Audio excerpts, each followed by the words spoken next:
G'day everybody, it's Matt here, and today I've got the Londo faux leather mouse pad with wrist rest in the brown color. Now, it comes in this really nice looking box with paper wrapping and everything that makes it look all fancy, which is real nice. And that's all that is in the box, of course. It's just a mouse pad, nothing too special here. But it's got a really nice look to it. It has this leather grain, even though it is a faux leather. It's a man-made material, but it looks really quite nice. And this wrist rest has quite a bit of cushion to it. On the underside, it feels a little bit like cork material. I don't think it is a cork. I think it's something else, but it has a bit of that look and feel to it.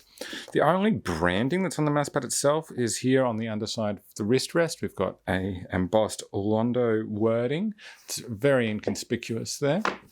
Now, the mouse pad measures in at about 8¼ inches or 21 centimeters wide, by about the same in the other direction, 8¼ inches or 21 centimeters.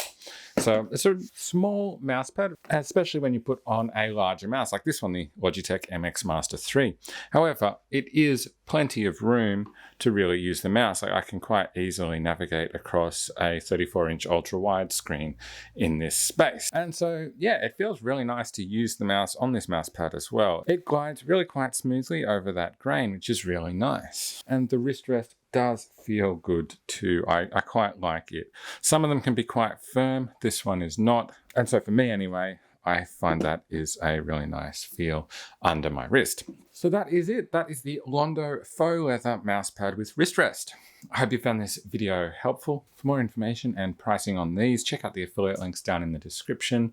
Otherwise, make sure you give this video a thumbs up and also subscribe to my channel for more videos like this from me. Bye for now.